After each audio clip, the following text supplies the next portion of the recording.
जम्मू कश्मीर में विधानसभा चुनाव की तारीखों का ऐलान हो गया।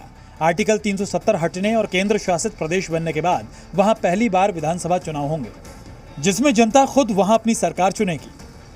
मोदी सरकार की कोशिश है कि वहां गणतंत्र को लोकतंत्र से खत्म किया जाए और इसलिए अगले महीने वहां 3 चरणों में 18 सितंबर, 25 सितंबर और 1 अक्टूबर को मतदान होगा, जबकि 4 अक्टूबर को नतीजे आएंगे। Elections in J&K will be held in 3 phases. Date of poll will be 18th of September, poll being on 25th of September, and phase 3 voting finishing on 1st of October. लोकतंत्र को बचाने के लिए मोदी सरकार हर संभव कोशिश में जुटी है।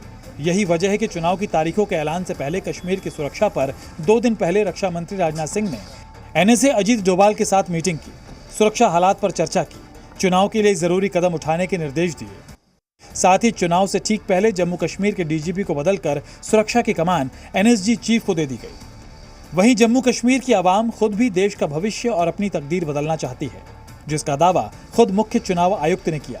आवाम तस्वीर बदलना चाहता है और अपनी तकदीर को खुद लिखना चाहता है। लोग सिर्फ बदलाव ही नहीं चाहते, बल्कि ये भी चाहते हैं कि उसका हिस्सा बनकर हम खुद से अपनी किस्मत लिखें।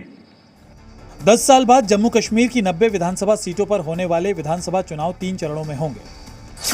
18 सितंबर को पहले चरण में 24 सीटों पर मतदान होगा, दूसरे चरण में 25 सितंबर को 26 सीटों पर वोटिंग होगी और 1 अक्टूबर को तीसरे चरण में 40 सीटों पर वोटिंग होगी और 4 अक्टूबर को नतीजे आएंगे। जम्मू कश्मीर में कुल मतदाताओं की संख्या 87.09 लाख है, जिसमें 44.46 लाख पुरुष मतदाता हैं, 42.62 लाख महिला मतदाता हैं, जबकि इस बार 3.71 लाख नए मतदाता हैं।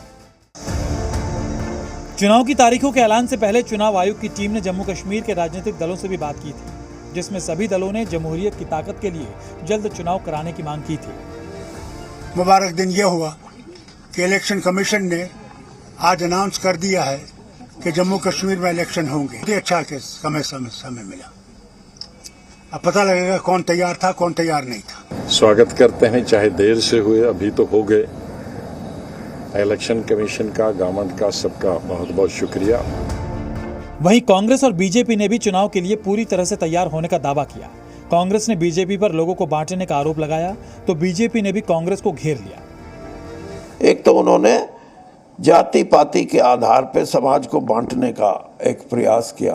वोटर जो है आज हरियाणा में, मेरा अपना ये आंकलन है कि 70% से ज्यादा मतदाता आज भारतीय जनता पार्टी को सत्ता से बाहर करना चाहता है। विकास और विश्वास की नीतियों पर जम्मू कश्मीर अग्रसर हुआ है। बायकॉट की राजनीति को छोड़कर भारी मतदान की ओर हम बढ़े। जम्मू कश्मीर में आखिरी बार 10 साल पहले 2014 में विधानसभा चुनाव हुए थे। इस चुनाव में किसी एक पार्टी को पूर्ण बहुमत नहीं मिला था और बीजेपी के साथ मिलकर PDP की महबूबा मुफ्ती ने गठबंधन सरकार बनाई थी, जिसके बाद जून 2018 में बीजेपी ने सरकार से अपना समर्थन वापस ले लिया था और वहां राज्यपाल शासन लगा दिया गया था।